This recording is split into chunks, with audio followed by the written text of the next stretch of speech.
Shalom Aleichem, que la paz sea con todos. Shabbat Shalom, que el Ruach del Altísimo, el Elohim de Israel, pues nos acompañe en esta ocasión, donde vamos a estudiar sobre el Elohim de Israel, comparando los textos del Brit Hadashah con los textos del Tanaj, a fin de conocer mejor la identidad del Elohim de Israel. Estamos compartiendo en la parte 12 de la serie sobre la deidad de Israel, y precisamente como hicimos con la parte 11, la vamos a dividir en dos secciones para que la presentación no sea demasiado larga. Así que, por favor, estén pendientes de la segunda parte de esta parte 12. ¿Vale? En esta ocasión vamos a hablar sobre Adonai, el Elohim de Israel, Yehovah, Elohim que será, quién fue, quién es, Yeh, Hayah, Behove. ¿Quién es Eben Negev? Es decir, Adonai, la piedra de tropiezo. ¿Vale? Yeh, Hayah, Behove, las cuatro consonantes, Yod, Hei, Vav, Hei, Eben Negev. Es decir, Elohim de Israel, piedra de tropiezo. Antes de empezar este estudio, esta parte, sea que lo están escuchando por primera vez en audio, o sea que lo están leyendo en papel, en PDF, por escrito, tengan en cuenta la parte llamada introducción a esta serie de 12 PDFs y de 12 audios. Esta será en principio la última parte, aunque será dividida en dos secciones, pero para tener el número 12, no un número de la plenitud, ¿no? Completo, suma de los 12 tribus de Israel y mucho más, ¿no? El resumen de lo que define los 144,000 también. No porque no hay más evidencia, sino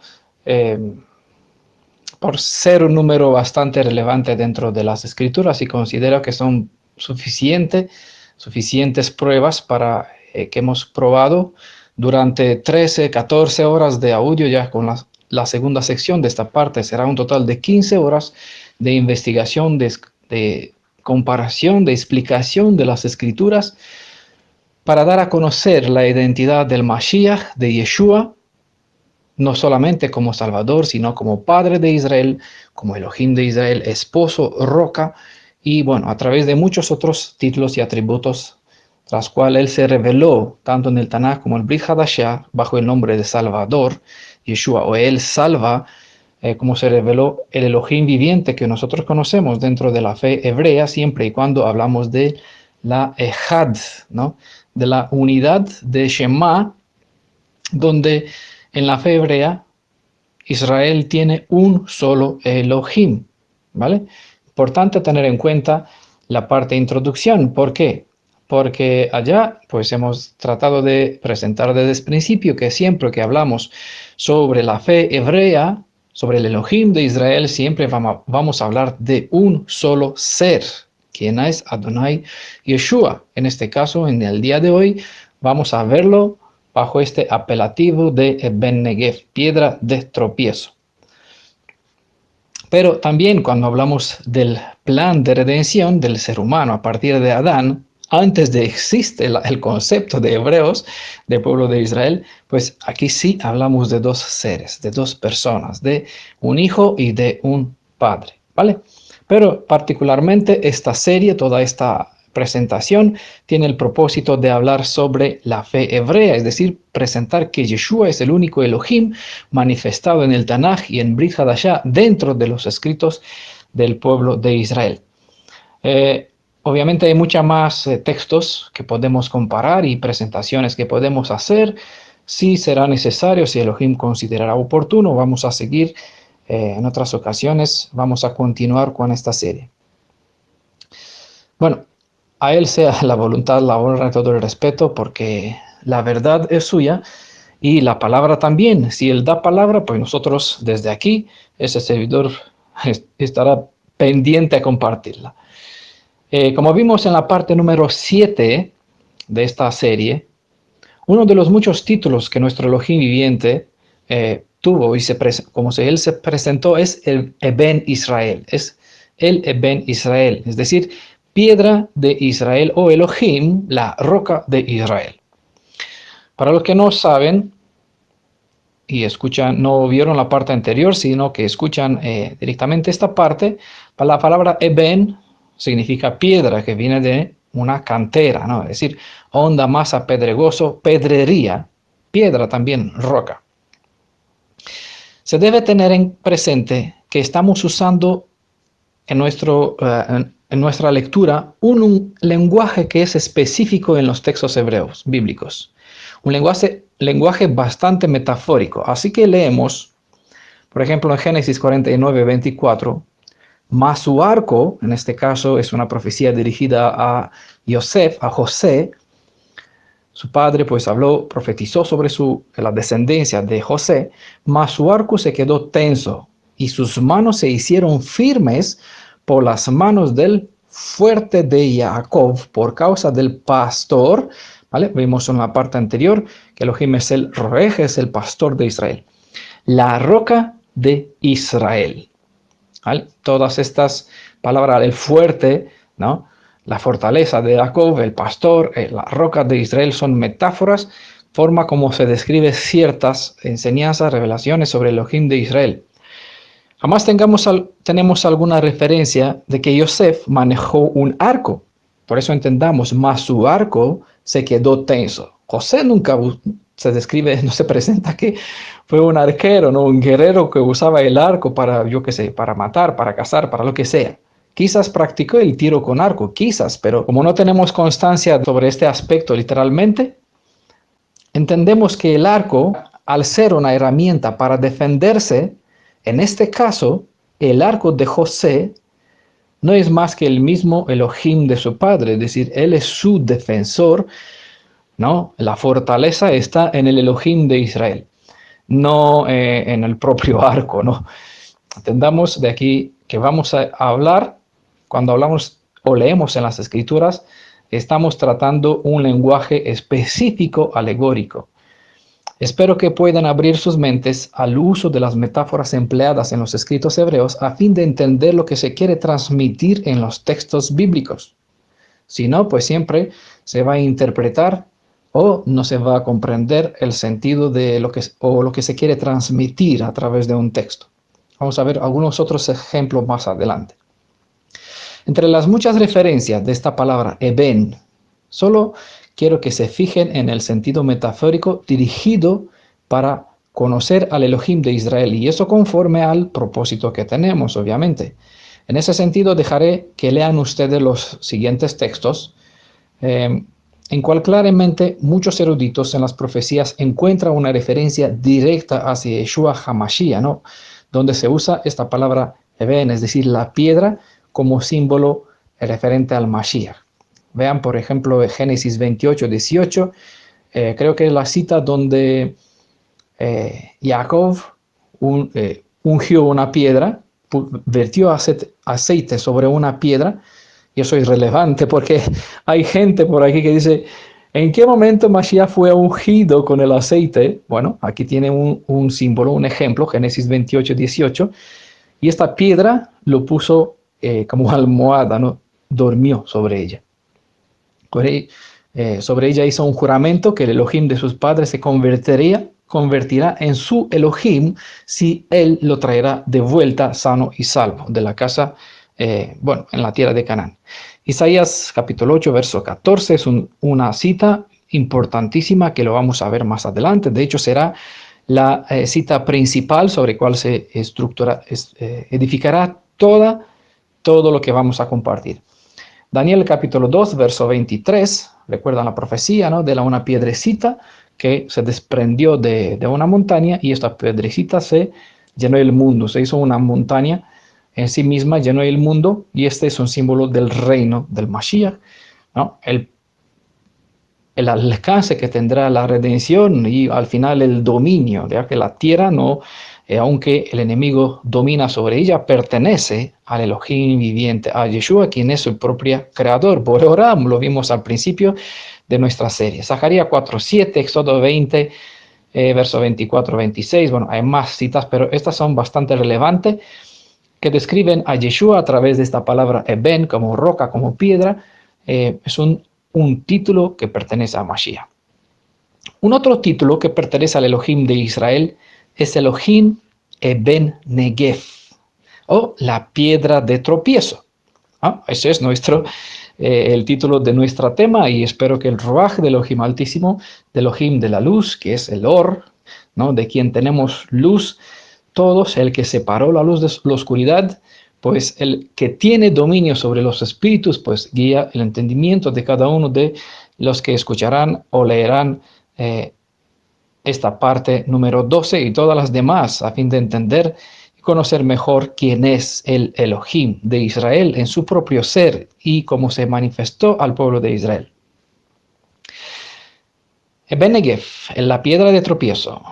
Por lo general, el concepto piedra de tropiezo siempre se toma en un sentido negativo. Piedra de tropiezo se dice sobre alguien o algo que es puesto en el camino de una otra persona a fin de hacerlo desviarse de un buen camino, caer.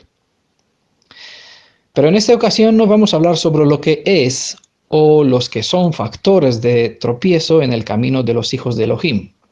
Aún así vamos a dar algunos ejemplos para que entienda un poquito este aspecto, ¿no? Necesitaremos un tema independiente aparte sobre este tema. Si un creyente anda en mentiras, hurtos, peleas, inmoralidad, etc., algunas personas van a mirar ese comportamiento y su razonamiento será: si eso es ser creyente, no, gracias. Mejor me quedo así como estoy, porque yo, sin ser creyente, vivo mejor que este, ¿no? Esto es ser piedra de tropiezo. El incrédulo ha tropezado en el testimonio de aquel o en la manifestación, en cómo se expresa, cómo se comporta, cómo aparenta el tal creyente, mal creyente, y eso lo ha dificultado el camino hacia una posible salvación de una persona no creyente. Mejor acatar el consejo de Pablo para los creyentes en Yeshua, que no deben ser piedras de tropiezo para nadie, para que la fe que compartimos sea de bendición, según 2 Corintios capítulo 6, verso 3. Y también pueden corroborar o mirarlo en paralelo, Romanos capítulo 14, verso 13, y también 1 Corintios capítulo 8, verso 9. O como aconseja en 1 Corintios capítulo 10, verso 23, también Pablo, para tener una buena conducta para con todos, ¿no? En ese sentido, pues tenemos que evitar ser piedra de tropiezo para los demás. El término tropezar se utiliza casi siempre en sentido figurado para aludir a aquello que nos hace caer, que causa ruina o destrucción. Precisamente el Elohim de Israel advirtió a su pueblo contra toda alianza con los cananeos, porque estos les serán o podrían servir de tropiezo, como pueden ustedes comprobar si leerán el capítulo 7 del libro de Deuteronomio. Pero hoy supuestamente, ya que se supone que no hay cananeos de quien preocuparnos, pero el espíritu de ellos no desapareció, porque el pueblo de Israel no acataron las órdenes de separarse por completo de ellos e igual destruirlos por completo como tenían que hacer, sino que, por lo tanto, como ellos no hicieron el trabajo que tenían que hacer en aquel momento, la normativa de Deuteronomio 7, estos consejos siguen vigentes, según bien se presenta en Romanos capítulo 16, verso 17, ¿no?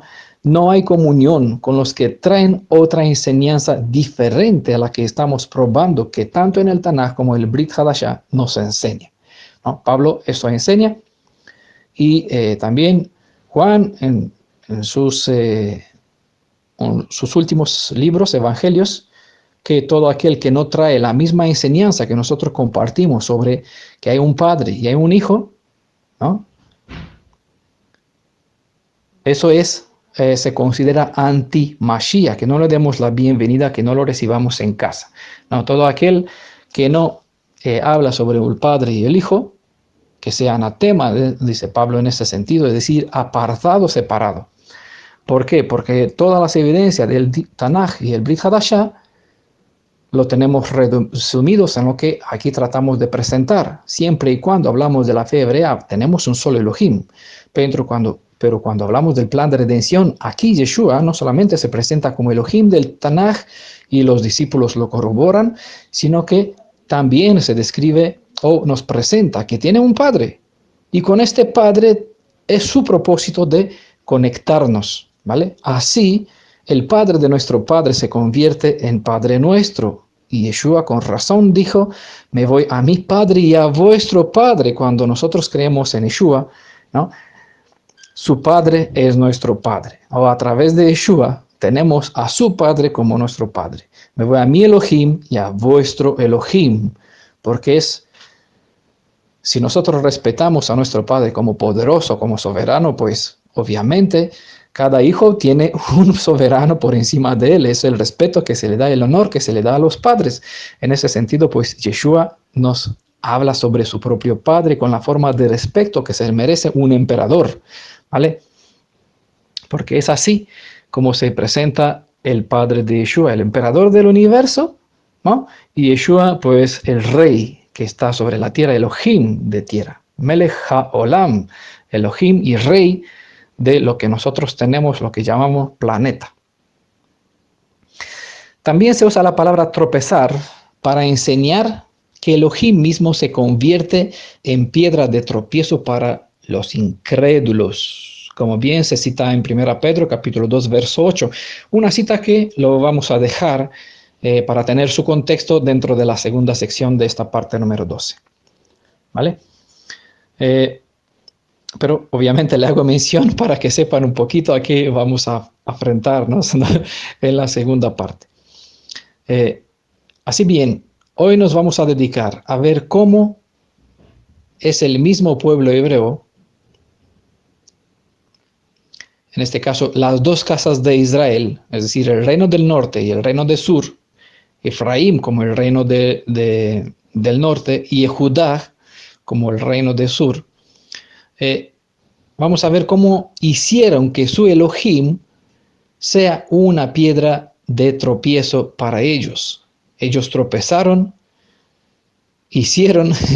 tuvieron a Elohim como piedra de tropiezo, tropezaron. Quiero compartirles algunos términos usados en la Biblia relacionados con la palabra tropiezo. Les voy a dar algunos textos que puedan leerlos y algunas palabras. ¿Vale? Pueden leer, por favor, Éxodo capítulo 23, verso 33, Deuteronomio 7, 16, Osías 23, verso 13, Salmo 69, verso 22, 1 Samuel 18, 21, Isaías 8, 14. No, son textos donde se hace uso de la palabra tropiezo. Entre las palabras que está en el Tanaj, en el texto hebreo, quiero descartarles 4 palabras. ¿Va? 4 palabras diferentes que tienen relación con tropiezo. La primera se encuentra en Isaías capítulo 8, verso 14, y en todas las demás citas que antes mencioné. Es la palabra mokesh. Éxodo 23, 33, Deuteronomio 7, 16, Isaías 8, 14. Es una cita que, como le dije antes, lo vamos a explicar mucho mejor. Pero aquí tenemos esta palabra mokesh, ¿vale? Tengan en cuenta la explicación, la definición, porque en el momento que vamos a tener la Isaías 8:14 por delante, pues que recuerde, ¿no?, el sentido. Mokesh significa lazo, una especie de trampa que se usa para atrapar los animales. Un gancho para la nariz, un lazo, una red, ruina, trampa, tropezadero, tropiezo. Destacamos entre los sentidos de esta palabra mokesh. También en Levítico capítulo 19, verso 14, Salmo 119, 165, Ezequiel capítulo 3, verso 20, capítulo 7, 19, capítulo 14, verso 7, hay otra palabra que es mishkol, que también significa tropiezo, como obstáculo, carnada en el sentido para un ídolo, o una piedra de tropiezo, estrago, ruina, escrúpulo también están entre sus significados. En 1 Samuel capítulo 28, verso 9, Hay otra palabra que es nakash, que es una raíz primaria y significa prácticamente entrampar, apoderarse, ¿no? Entrampar con lazo, apoderarse de algo, armar un lazo o poner un tropiezo, ¿no? Y también hay otra palabra que es paj, creo, si se pronuncia bien. Proverbios capítulo 1, verso 18, Isaías 8, 14. La misma cita principal que tenemos ya, vemos que hay varias definiciones que está en esta cita y vamos a ver algunos más cuando lo vamos a citar. Pues este paj es en realidad una plancha metálica de metal, como un latón martillado. Es parte de una trampa, ¿no? Algo estirado, una especie de lámina amartillada que sirve para crear un lazo, una red para que tropiece, crear una calamidad, ¿no? Para ser un lugar de destrucción, ¿no? De caída para cierta cosa. Proverbios capítulo 1, verso 18, ¿no? Para el alma, pues se presenta muchos tropiezos, ¿no? O formas de trampas para hacer caer a la persona. En el texto griego que se usa en Brit Hadashah, también hay dos palabras para describir el sentido de tropiezo. Y esas son proskoma y skandalon. Skandalon es una palabra que define cualquier cosa que hace que una persona tropiece o caiga o figurativamente cause la ruina material o espiritual. Skandalon es propiamente un pedazo de madera que acciona una trampa. Según la Real Academia Española, escándalo significa o viene del latino tardío scandalum, y pues obviamente del griego skandalon. Propiamente significa piedra con que se tropieza. Así que entre los sentidos se destacan algunos significados, cinco significados. El primero es que define un alboroto, tumulto, ruidoso, ¿vale? En de escándalo. De aquí hay en romano una palabra que es scandal, es decir, pelea, ¿no? Gritos, cuando dos personas o más, pues, como en política, ¿no? Cuando todas las personas hablan a la vez entre ellos, aquí es un ruido, muchas aguas, un tumulto, ¿no? Alboroto, tumulto, ruido, cuando pelean la gente entre ellos. Segunda definición, hecho o dicho considerados inmorales o condenables y que causen indignación o gran impacto públicos. De hecho, en los libros del Brit Hadashah, especialmente en los libros de Pablo, hay muchas instrucciones al respecto y enseñanza también de parte de Jacob, de Pedro, de Juan. También tenemos instrucciones para no ser de piedra de tropiezo ni comportarnos de tal manera que hacemos vergüenza al mensaje que estamos compartiendo, ¿no? Punto 3, desenfreno, desvergüenza, mal ejemplo, ¿vale? Ese tiene correlación con lo que decimos antes, con la conducta de los creyentes. Asombro, pasmo, admiración, también es un sentido de esta palabra escándalo. ¿Por qué? Porque si miramos hacia Yeshua, vamos a ver que precisamente a él esta definición se le aplica especial, porque como vamos a ver en la cita que vamos a leer, Isaías 8:14, él fue de escándalo para muchos en su tiempo y todavía lo es para muchos en nuestro tiempo. Asombro cuando les presentas esta serie, ¿no? A un cristiano, bueno, a un judío, a un mesiánico, todos te mirarán con este sentir de escándalo, ¿no? Usando este concepto asombrado de admiración, pero no por respeto, sino por maravillarse de lo que te puedes inventar, según ellos, cuando les presentas que Yeshua es el Elohim del Tanaj y además es Elohim, no solamente Ben Elión, hijo del Altísimo, en su propia naturaleza, ¿no? Sino que él mismo es Elohim, y por encima no solo que es Elohim e hijo del Altísimo, sino que es el mismo Elohim del Tanaj y padre de Israel. Eso es asombroso para muchos. Pasmo, admiración, pues quedan impresionados en el sentido negativo de lo que nosotros presentamos. Pero es así como también Pablo describe para nosotros. La cruz del Mashiach es una locura que es bendición para nosotros, para otros es una cosa de locos, ¿no?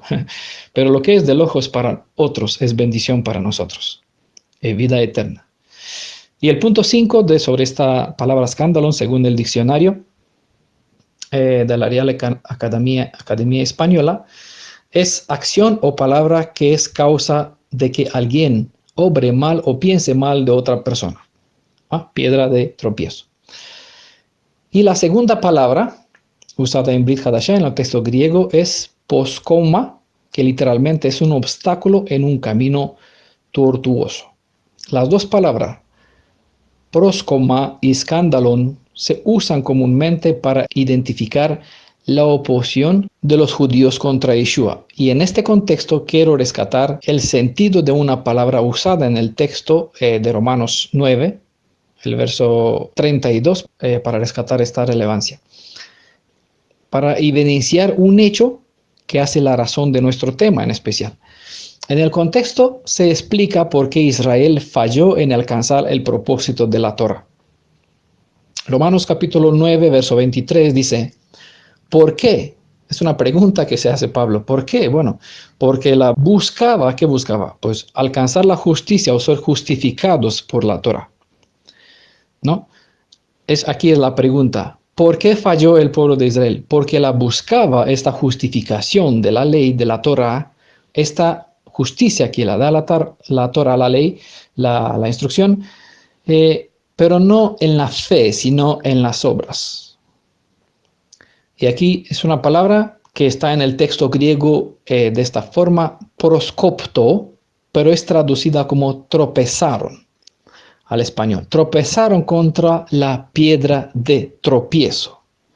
Bueno, esta palabra tropezaron es diferente de la proskoma, ¿no? Proskopto significa tropezar, literalmente o figurativamente. Mejor dicho, golpear o, en el sentido más directo, levantarse contra algo como agua, lo define el diccionario de los textos griegos, el interlineal, como las olas, ¿no? Como las olas de agua, pues se levantan a sí mismo, levantarse contra. Especialmente tiene el sentido de darse contra o con ímpetu, ¿no? En ese sentido se usa la palabra tropezaron, ¿no? Contra la apariencia del Mashiach, y él se puso en su contra, levantándose como las olas de agua, pero en realidad él se puso en contra con ímpetu. Tropezó, golpear. La cita nos revela que el pueblo hebreo, en lugar de entender el porqué de todas las leyes de la Torah, a fin de entender el sentido para cual fueron dadas estas instrucciones, en lugar de entender este propósito, han convertido todos los reglamentos en prácticas que se han vuelto una forma vacía de religión.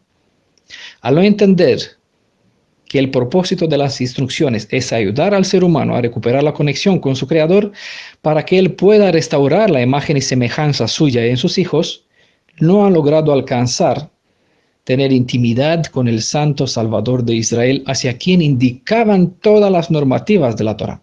¿No es eso lo que dijo Yeshua? Todas las escrituras sobre mí hablan. Fijándose en la letra de la ley, tropezaron con la imagen del Redentor. No vieron el espíritu que hay dentro de la Torah. Así que no reconocieron al Ruach HaKadosh, es decir, el Espíritu Santo, en la apariencia del hijo de Adán, es decir, un pobre hombre, un carpintero. Al final se levantaron en contra de él, creando un muro de separación, de tal modo que se levantaron como las aguas, tal como cuando el pueblo de Israel cruzó el Mar Rojo y el Jordán, ¿no? Las aguas se separaron, formaron una barrera, unos tabiques, sus olas, ¿no? Se levantaron las olas. Pues así Elohim, Yeshua, se convirtió en una piedra con cual tropezaron los constructores, según bien presenta en 1 Pedro capítulo 2, verso 8. No por nada la Torá nos es como un testimonio en contra.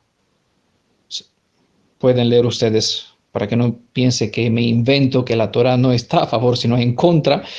En Deuteronomio capítulo 31, verso 26. ¿Ah?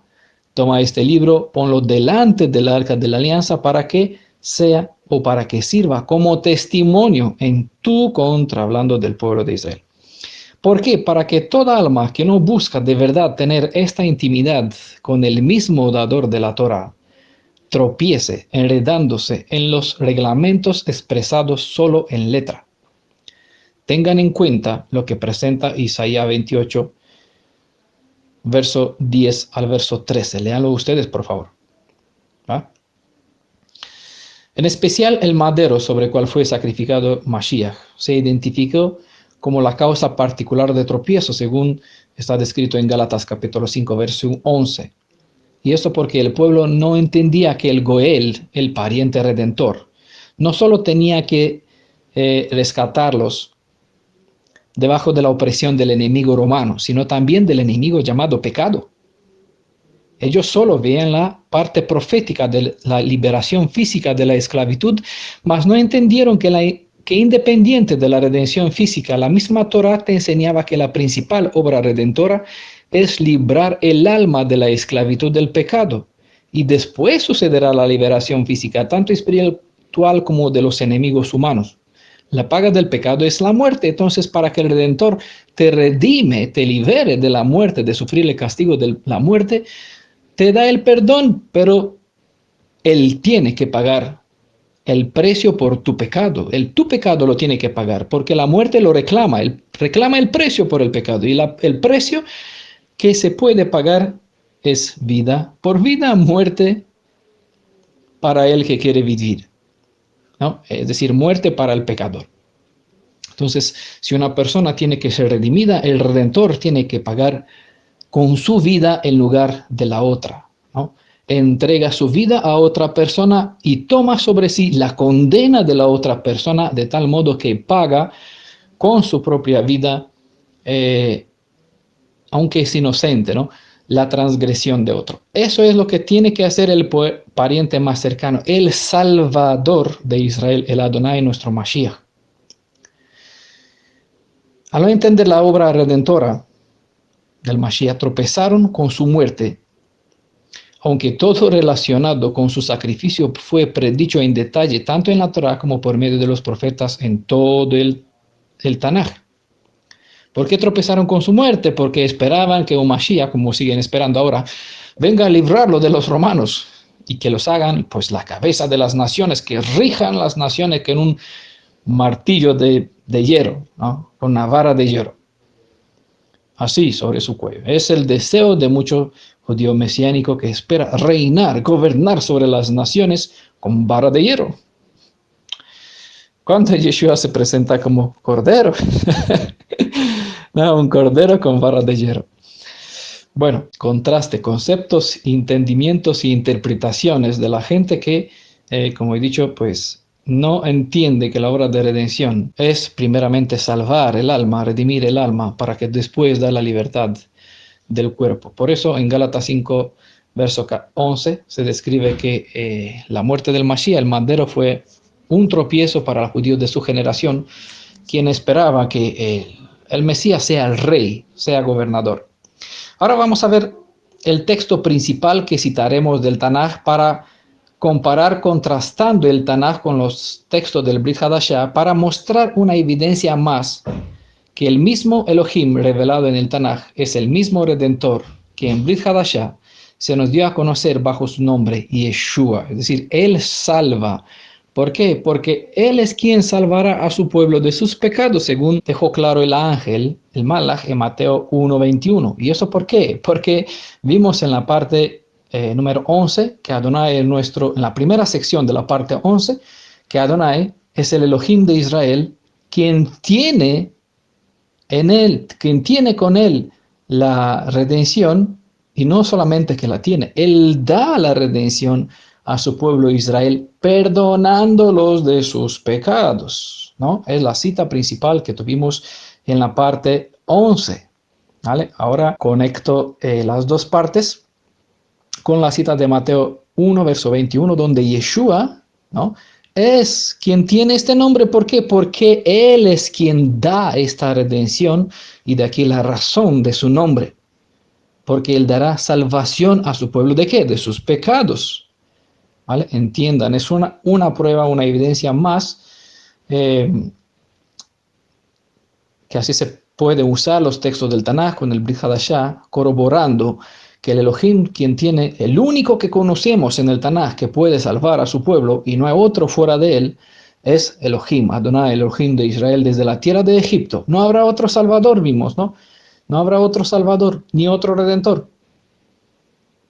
Solamente yo, dijo él, el que tiene la redención y redimirá a su pueblo de sus pecados. Pues su nombre es Yeshua. ¿Por qué? Porque Él salvará, ¿no? Este nombre viene de una raíz, Yesha, que significa salvación, ¿vale? En el texto hebreo. De aquí su nombre Yeshua. Él es la salvación, porque a este nombre, a esta raíz, se le agregó una letra para que yo pueda fijar mi ojo en el Vav, ¿no?, que es el clavo, ¿vale? La letra Vav fue agregada a la raíz Yod, Shin, Ain, ¿no? A esa raíz, y ella se le agregó una letra, una consonante, que es Vav, de tal modo que la raíz Yesha se convirtió en el nombre Yeshua, ¿no? ¿Por qué? Porque yo tengo que fijar mi ojo en el que extendió sus manos, que a causa de la justicia que reclamaba la vida del pecado, tenía que justificar, hacer esta justicia, ¿no? Destruir, ¿no? Por medio del significado de la letra consonante Shin en el texto hebreo antiguo, en el paleo hebreo, la letra Shin, pues, se expresa a través de un diente, quien destruye. ¿Qué destruye? El poder de la muerte, lo describe en Brit Hadashah. Esta obra la está haciendo Yeshua, el que es el Salvador de Israel, ¿no? Y mi ojo tiene que fijarse en el que extenderá sus manos para ser clavado. Por eso en el Tanaj vemos que él tiene en sus dos manos, Ezequiel 37, las dos varas del reino, y en su mano se hace una sola, ¿vale? No hay forma alguna, sino solamente de juntar los dos reinos de Israel divididos y esparcidos además entre las naciones en una vara, la vara de Shiloh, en un solo reino, donde Mashiach Yeshua será el rey sobre Israel. Bueno, vamos al texto principal, Isaías capítulo 8, verso 13 al 14. Bueno, siempre recalcamos las cuatro consonantes Yod, Hei, Vav, Hei, que aparecen en el texto hebreo más de 6,000 veces, siempre se leen Adonai, ¿vale? Son cuatro letras, un acróstico, cada letra tiene un significado, viene de una cierta palabra, en este caso, Ijie, Jaya, Ve, Jove, que significa el que será, quién fue, quién es. Es la descripción o la definición, cómo se presenta o cómo nosotros presentamos al Elohim de nuestros padres, Elohim de Abraham, de Isaac y Jacob, el que estuvo, el que es, el que será, el Aleph y la Tav, el primero y el último. Entonces, a Adonai, el Elohim de los ejércitos, a él traed como santo. Y si él es vuestro temor, y si él es vuestro temblor, ¿vale? Acentúo un poquito estas palabras. Entonces, él será vuestro santuario, ¿vale? Merece la pena ver el PDF que se llama Yeshua, nuestro santuario entre las naciones. No está en audio, pero los que lo tienen por escrito, bueno, los que no, pues pueden pedirlo a través de los links de las conexiones, los contactos que siempre dejamos a través de los teléfonos que tenemos, 664-079-323, prefijo España 34. Para recibir este PDF, nuestro santuario entre las naciones. Entonces, si tenemos al Elohim de Israel, a Adonai, si él es el Elohim de los ejércitos, Si lo tratamos como santo, si hacia Él tenemos nuestro temor y nuestro temblor, entonces Él será para nosotros nuestro santuario. Dice verso 14, pero será piedra, y aquí tenemos la palabra eben, vimos al principio lo que significa de tropiezo, negev. Pero será eben negev, piedra de tropiezo y roca de escándalo, que está la palabra sur. Vamos a ver lo que significa. ¿Para quién? Para las dos casas de Israel. Será eben negev, roca de escándalo para las dos casas de Israel. Las dos casas de Israel es la suma de toda la descendencia de Jacob. Varones, niños, mujeres, ancianos, todos. Red, paj, y trampa, mokesh. ¿Para quién? Para los habitantes de Jerusalén. Hay demasiada profecía aquí. Por eso, no sé si es imposible expresarlo ya, apenas estamos en la introducción, todo lo que abarca esta cita. Entre las dos partes intento resumir un poco, ¿vale? Un poco, y presentar las relevantes evidencias. Eben es la raíz, una raíz que significa piedra, cantera, pedregoso, peña, piedra, roca, bueno, entre otros sentidos. Como vimos, Negev viene de Nagaf. Hace énfasis a un viaje a pie, como se expresa en Salmo 91, verso 12. Figurativamente, Negev también puede significar contagiar con una enfermedad, es decir, mortandad, plaga, tropezar, ¿vale? Es la palabra también que nosotros tenemos aquí, Benegev, tropezar, piedra de tropiezo. Nagaf, que es de donde viene Negev. Nagaf es la raíz primaria, que significa particularmente, bueno, significa empujar, acornear, derrotar, tropezar, especialmente dar con el dedo del pie en algo.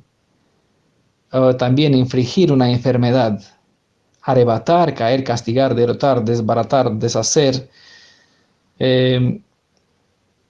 herir, matar, tropezar, vencer, bueno, muchos sentidos.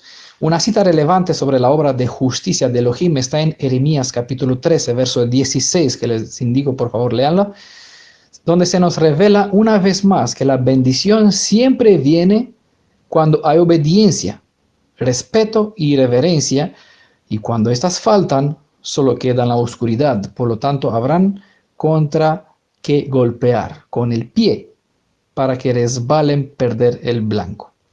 De aquí nos viene el sentido de la palabra nagaf, tropezar. Dar con el dedo del pie, en este caso, andar, negev, haciendo un viaje a pie. Y dar con el dedo, tropezar, nagaf, en algo. ¿En qué? Pues en la roca de tropiezo. Y eso te hace, obviamente, perder el blanco. Pero antes será piedra, ben, de tropiezo, negev, y roca de escándalo. Pues para esta palabra escándalo tenemos la palabra que en hebreo es sur. ¿Vale? Sur propiamente significa acantilado o roca escarpada. Roca o canto rodado también puede significar borde, como precipicio. Se usa también como referencia a algo afilado, a Elohim, es decir, a lo poderoso, a una fortaleza, una peña, refugio, roca o piedra. ¿No? Sur, entonces, también vemos que es una palabra que se refiere a Elohim, entre sus significados, sus traducciones.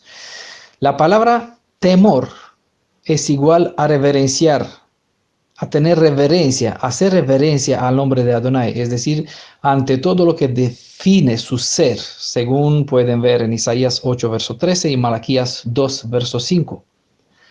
Tenemos en hebreo para eso la palabra morá, temor, por implicación cosa o obra aterradora. Aterrador, espanto, miedo. ¿Vale? Si Él es vuestro temor. ¿Vale? Isaías capítulo 8, verso 13. A Adonai de los ejércitos tratad como santo. Y si Él es vuestro temor. ¿Vale? Aquí vemos que está en hebreo la palabra mora, como está en el caso presentado en Deuteronomio 26, verso 8, se presenta el terror, ¿no? La impresión que deja la obra del que hace Elohim, temer, temible, temor terrible. ¿Vale? La palabra morá se encuentra 12 veces en el Tanaj y se usa exclusivamente para denotar el temor a un ser supremo, a Adonai en nuestro caso, al Elohim viviente. Por lo general, se emplea para describir la relación que las grandes obras y actos de destrucción de Elohim causan en los seres humanos, como pueden ver en Deuteronomio capítulo 4, verso 24. Por tanto, el término indica un temor muy marcado o terror. Cuando se encuentra en singular, el vocablo enfatiza sobre todo las acciones del Elohim viviente. Por eso se habla sobre los demonios que tienen temor, tienen miedo del Elohim viviente, a diferencia de los hombres que habla con demasiada sencillez de su nombre. No le es decir, le falta el temor, le falta el respeto. Por eso tenemos esta parte de bendición a Adonai de los ejércitos, a él traerlo como santo, y a él, y si él es vuestro temor, y si él es vuestro temblor, entonces habrá bendición. La otra palabra es aratz. Es una raíz primaria hebrea que significa asombro, ¿no? De aquí tenemos esta segunda parte, y si él es vuestro temblor. ¿Ah? Tratadlo si hacéis de él o si hacia él tenéis el temor que vimos antes, por su poder, por su magnificencia, por su fuerza para destruir si quiere, ¿no? Para enviar plagas. Deuteronomio 28 es relevante. La segunda parte en cuanto a diferencia. Si hay obediencia al bienestar. Cuando la gente se separa de Elohim, aquí está el mal haciendo su obra y Elohim le permite. Y no hay nada que no pase por su medida. Y si viene algo mal es porque Elohim permite, porque la gente pues se separaron de su protección, salieron debajo de su protección. Entonces el enemigo tiene libre acceso para dañar. Y así aparecen todas las maldiciones, a más de 50 que está en el libro de Deuteronomio, verso 28, a partir del verso 15, creo, en adelante. Y si él es vuestro temor, y si él es vuestro temblor. Vamos a ver que esta palabra para temblor es aratz, una raíz primaria hebrea que significa asombro, como en el Salmo 89, verso 8. Igualmente significa temer. De aquí derivan sentidos como hostigar, azorar, castigar, miedo, desmayar, quebrantar, temer, temible, temor. Dicho de otra forma, que Adonai sea vuestro miedo, temor de no provocar su ira por temer al hombre y desconfiar de él. Es lo que Yeshua dijo, no tenemos que temer al hombre que puede destruir mi carne, pero no puede destruir mi alma. En cambio, tengo que temer al que tiene poder para destruir mi carne y mi alma, ¿no? Eso es cortado del libro de la vida, juzgado en el juicio que habrá dentro de 1000 años. Esas son dos palabras, 12, que muchas personas los lee, pero los pasa por alto porque no se fija en el sentido de la palabra. Y si él es vuestro temor, y si él es vuestro temblor, entonces, hay un entonces. Entonces, te estás esforzando para compartir a la gente, ayudar a despertar, tener respeto hacia el nombre de Elohim, y ellos te dan la espalda, ¿no? Te trata como loco. Dije, ¿pero qué, fariseo? Pero justamente la cita está para los sabios, por eso enseñamos a los sabios, porque el sabio que es enseñado será más sabio. Adonai de los ejércitos, a él tratad como santo. Sumo respeto, ¿no? Y si él es vuestro temor y si él es vuestro temblor, entonces él será vuestro santuario. Jesús será vuestro escudo defensor, protector, Elohim Nisi.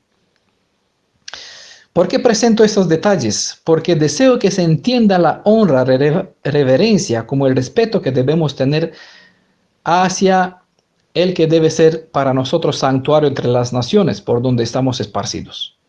Por esta razón es importante conocer quién es Yeshua, porque si no lo sabemos nosotros, los que tenemos alcance a esta privilegiada revelación, y si para nosotros no está clara su identidad, ¿qué se espera de parte de los demás que no conocen quién es de verdad el Hamashiach? ¿Y quién irá a enseñarlos? ¿Qué respeto deben tener hacia la persona de Yeshua HaMashiach? Por eso, muchas veces se me ha dicho que soy demasiado duro en mi hablar, sin tolerancia, que no tengo misericordia o que me falta el amor, etc. Comprendo que todas estas personas, a pesar de buenas intenciones, quizás pueden tener buenas intenciones, quizás no siempre fueran buena intención, pero bueno, no saben por qué tengo que mantener una actitud tan diferente de cómo se espera, de amor y paz, de esta forma de hablar cristiana, de un Dios de amor que te da la otra mejilla. Sino yo muchas veces tengo que tener una espada en la mano derecha y la pala para construir en la mano izquierda o al revés. No recuerdo cómo tenían los que trabajaban para edificar Jerusalén, la muralla de Jerusalén. Bueno, la espada en una mano, la paleta para edificar en la otra. Hay un doble trabajo para los que sirven a lo que yo sirvo, ¿no? En este propósito para edificar, reparar las brechas. Ahora quiero explicarme un poquito. La expresión a él tratad como santo, ¿no? Que está en el texto Isaías 8, verso 13. A Adonai de los ejércitos, a él tratad como santo. O a él, o santificadlo a él, significa honrad su santo nombre, consideradlo como la única esperanza de vuestra protección. Y si ustedes leerán en Números capítulo 20, verso 12, verán que no acatar esta norma de sumo respeto hacia el ser viviente, las consecuencias pueden ser tan grandes que uno se puede quedar fuera de la nueva Jerusalén, tal como Moisés y Aarón no entraron en la tierra prometida. En cambio, yo quiero entrar en la tierra de los redimidos, así que no puedo disculparme con los que no comprenden mi meta, no comprenden la obligación de exaltar a lo sumo el apelativo o los títulos como atributos a través de cual se reveló el Elohim viviente, tanto en el Tanaj como en el Brit Hadashah, especialmente el nombre en cual todo aquel que invoca este nombre tendrá salvación. Por eso es el nombre Yeshua según el Tanaj. No hay otro nombre, bueno, más adelanto en las citas, no hay otro nombre bajo el cielo en cual tenemos salvación. Entonces en el Tanaj está bien revelado todo aquel que invocará el nombre. ¿Qué nombre? Porque solamente hay un nombre dado entre el cielo y la tierra en cual tenemos salvación. Hay muchos nombres a través de cual se reveló el Elohim de Israel, pero solamente hay uno que es el sumo sobre todos los demás nombres, por encima de todos los demás nombres, como está escrito en Yeshua. ¿Por qué? Porque en Yeshua, en este nombre, Yod Shin Vav Ayin, Yeshua, tenemos la suma de la redención, nuestra conexión con el cielo, nuestro gancho, el Vav, la Shejinah, el Paracletos, el Menahem, ¿no? Reconocen los que escuchan, los que siguen, lo que comparte este servidor, pues reconocen los audios, las explicaciones, las presentaciones con estas, donde se hizo empleo de estas palabras y se explicaron. Los demás, pues que por favor, entren en el canal En Defensa de la Verdad, nuestro canal de YouTube, bucean entre los audios, entre los vídeos, para conocer sobre la identidad del Elohim de Israel. Si se dan cuenta, la cita está separada en dos segmentos. Mientras que la primera parte nos revela la bendición, la segunda nos revela la justicia. ¿Vale? Están juntas porque el amor y la justicia van de mano, ¿no? ¿No? Exactamente por eso esta cita, y como muchísimas otras, vemos que hay bendición y maldición. Hay condición, porque tanto amó Elohim el mundo que dio derecho a todo que ofreció a su unigénito para que todo el que cree, aquí está la condición, tenga la vida eterna, no se pierda. Pero hay una condición, tiene que creer ¿en quién? En Yeshua. El único que tenemos como Vav, el único que extendió las manos para dejarse clavar, porque en él está la justicia y él tuvo que hacer justicia y justificó, vindicó el derecho que reclama el pecado, la muerte. Y mi ojo tiene que fijarse en él. Eso es la explicación de las 4 letras Yod, Shin, Vav, Ayin, según su forma pictográfica paleo-hebrea. Hay en un PDF con este título explicado mucho mejor la importancia de las 4 consonantes, tanto en el Tanaj como en el Brit Hadashah. Entonces, Elohim es amor, pero por igual es justo. No regalará salvación a quien no aprecia su amor. Si los hechos de uno no están justificados por medio de las instrucciones de la Torah, no se logró la conexión íntima con el Redentor mismo.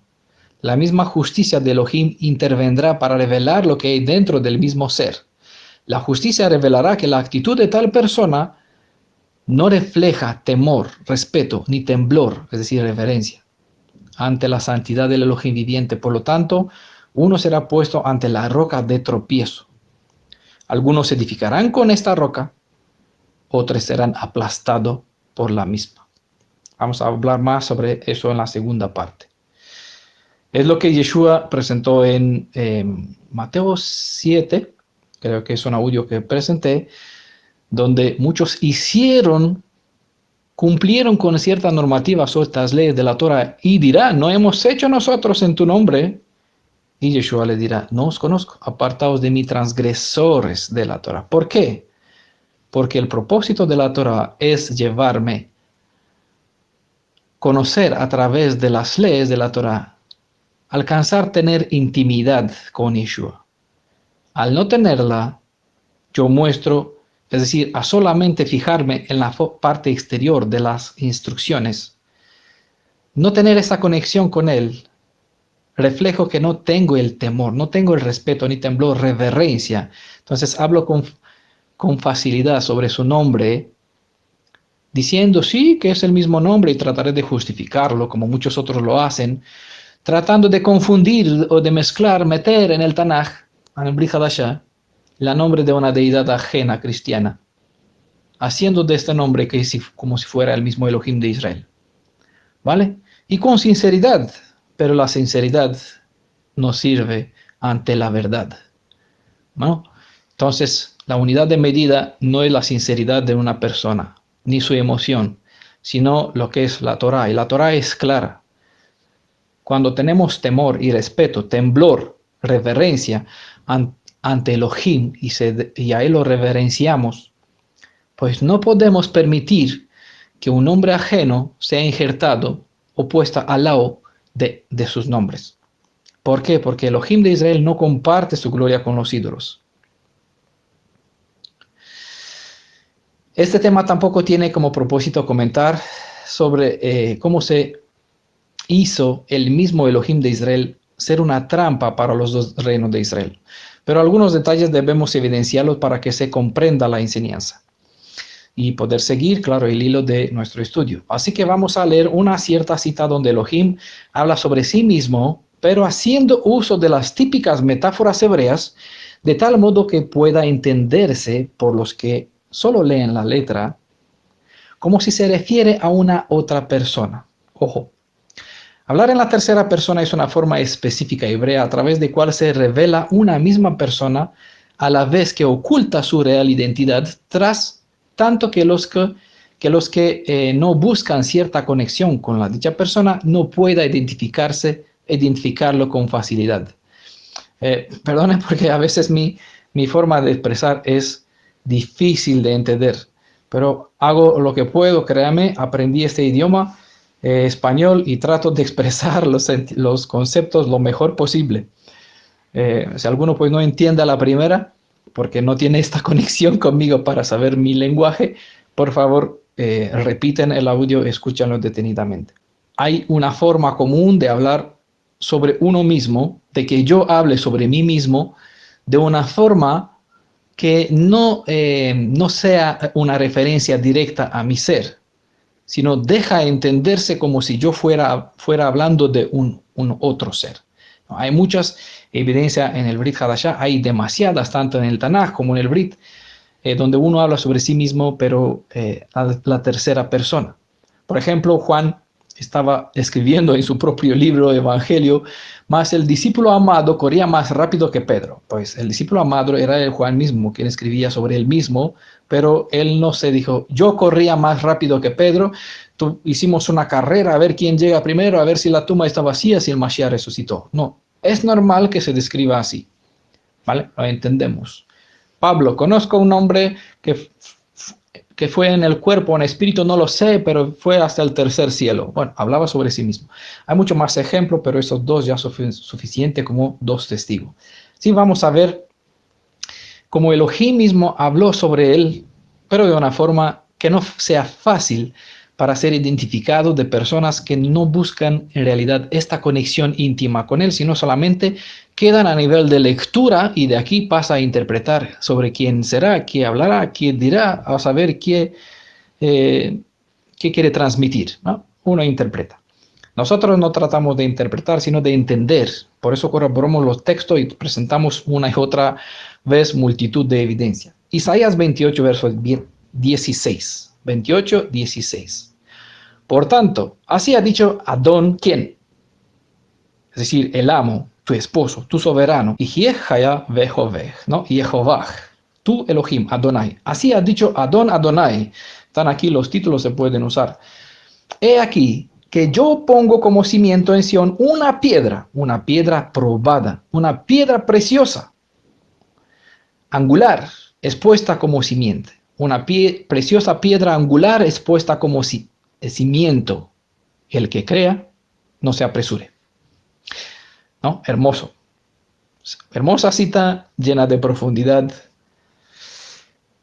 Él no identificó en esta cita quién será la persona que será una piedra probada y preciosa, pero los detalles nos identifican que se refieren a Yeshua, sobre quien se ha edificado todo el cuerpo de los redimidos. Él es la roca, la piedra angular sobre la cual se ha edificado la nación hebrea, es decir, Jacob. De aquí vimos la parte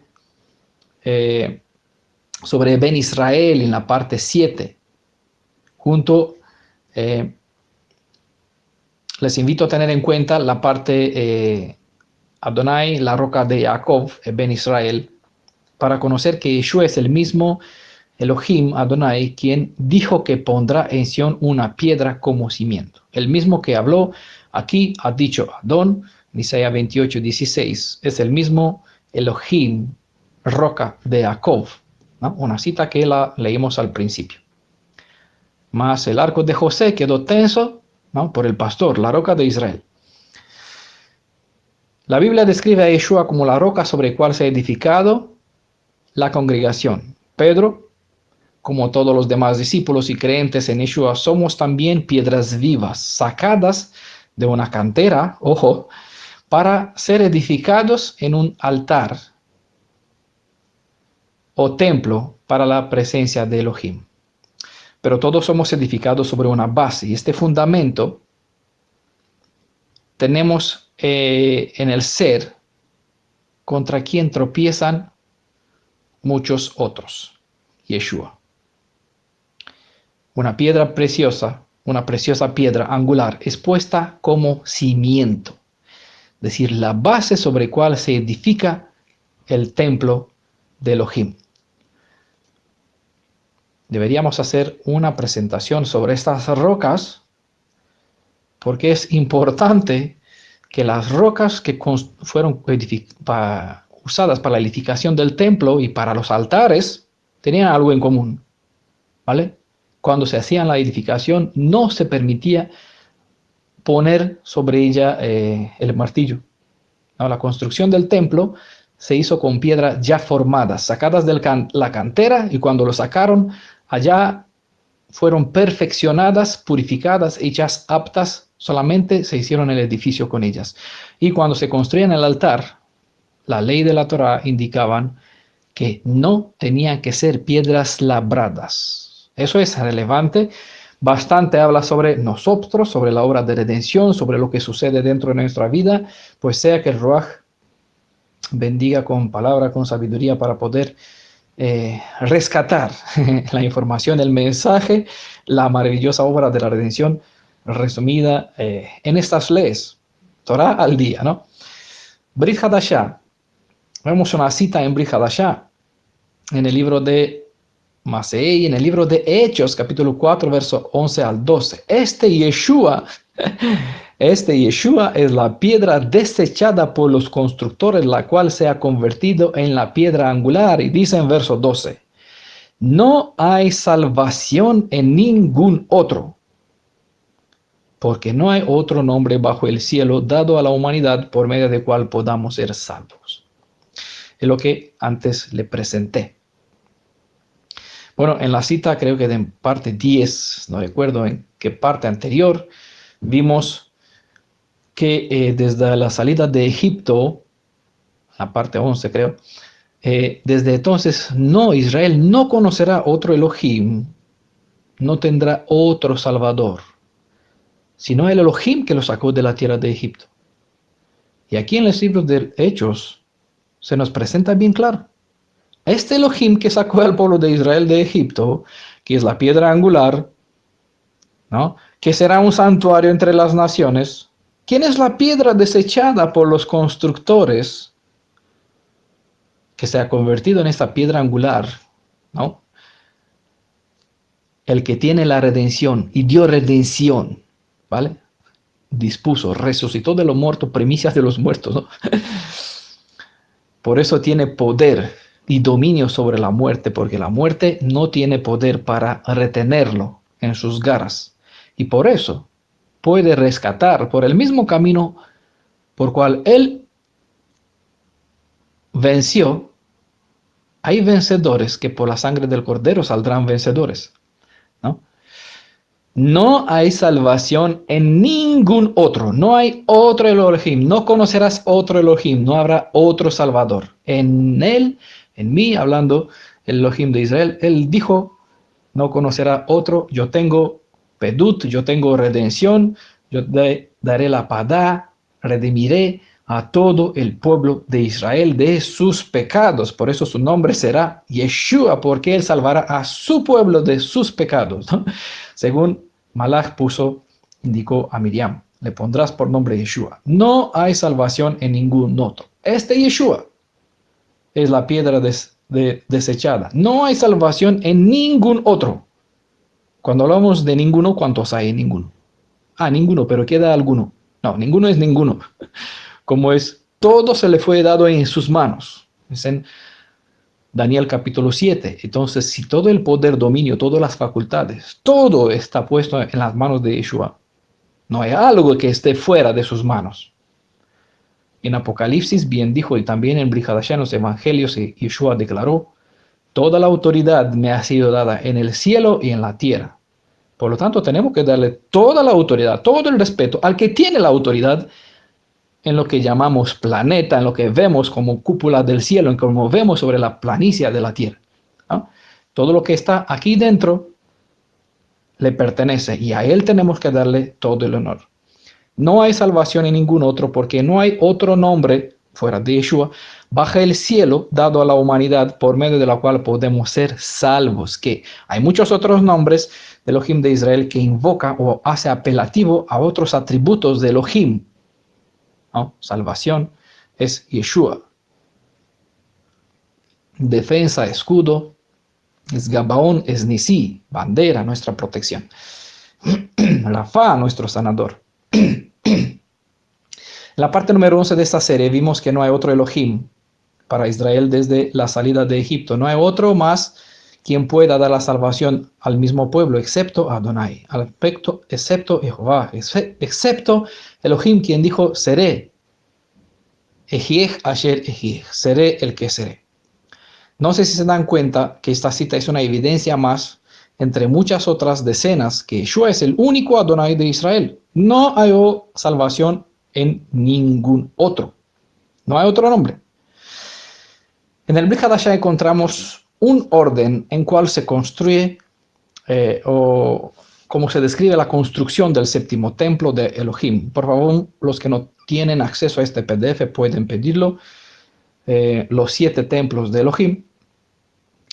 Hay un orden de mando, si se prefiere llamar así, dentro de la estructura de la cadena de la construcción o de la cadena de mando. Efesios 2, capítulo 20. Habéis sido edificados sobre el fundamento de los Shelihim, es decir, los emisarios apóstoles, y los Neviim, es decir, los profetas. Uno que hace volver al pueblo de la Torah. A la Torah, perdón, ¿no? Los profetas son personas que se levantaron, que Elohim levantó para hacer el pueblo regresar a la Torah, siendo la principal piedra del ángulo del edificio Yeshua HaMashiach mismo. Entonces vemos que una piedra angular, como dice nuestra cita principal, un cimiento, que quien es Yeshua HaMashiach, la piedra angular, sobre él está edificado, los apóstoles fueron edificados sobre esta roca, quien es Yeshua, y nosotros sobre las enseñanzas que vino por medio de los discípulos de Yeshua, como por medio de los profetas del Tanaj. Así mismo a la ley y al testimonio, ¿no?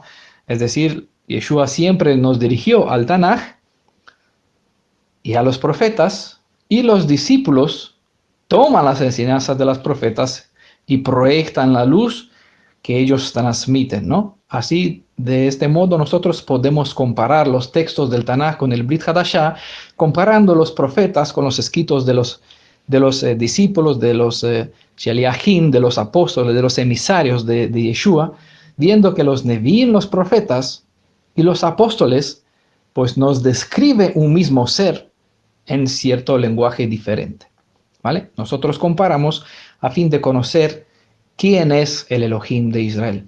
Vamos a dejar aquí la parte de enseñanza para este Shabbat y vamos a tener para el próximo Shabbat, con la ayuda de Adonai, con la ayuda del Ruach de Yeshua, tener la segunda parte donde vamos a tener en cuenta más textos del Brit Hadashah que nos presenta nos describe la identidad, quién es esa piedra viva, ¿vale? Nos identifica mucho más claro, ¿no?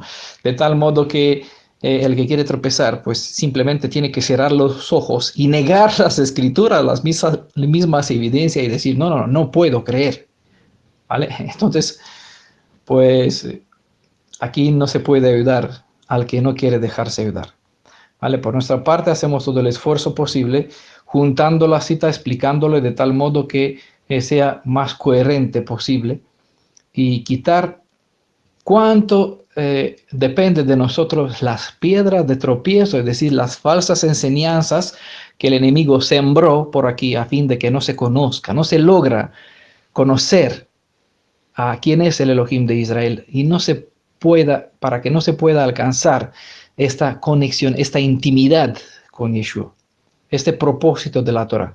Es la obra del enemigo. Sembró mucha cizaña, muchos emisarios de la maldad, que enseñó ciertas enseñanzas malignas sobre la deidad, y la gente pues confunde la deidad cristiana con la deidad hebrea. Y aquí dentro mucho misticismo y espiritualismo,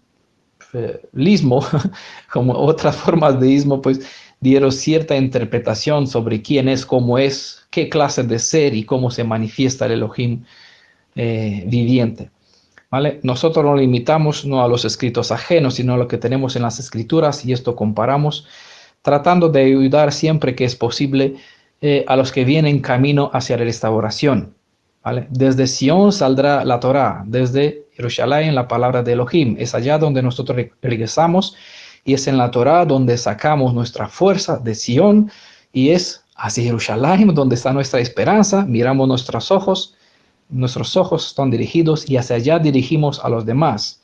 ¿Por qué? Porque desde Sion también una voz grita, silba por el mundo a fin de que sus hijos regresen, ¿no? Es un círculo. Él envía a sus servidores para que los servidores envía hacia Elohim, ¿no? Hay un círculo, una rueda, todos trabajan Elohim, sus servidores, para el pueblo, para que todos seamos restaurados en el reino que esperamos, ¿no? Esperamos recibir y entrar todos. Bueno, hermanos, hermanas, amigos, amigas, todos los cuantos nos escuchan por este medio, espero que estén pendientes de la segunda sección de esta parte número 12 y que nos encontremos bien sanos y salvos dentro de una semana, el próximo Shabbat. Bendiciones desde España a todos los hijos de Elohim esparcidos entre las naciones. Un abrazo, se les quiere en el nombre de Yeshua, Beshem Yeshua, Shalom.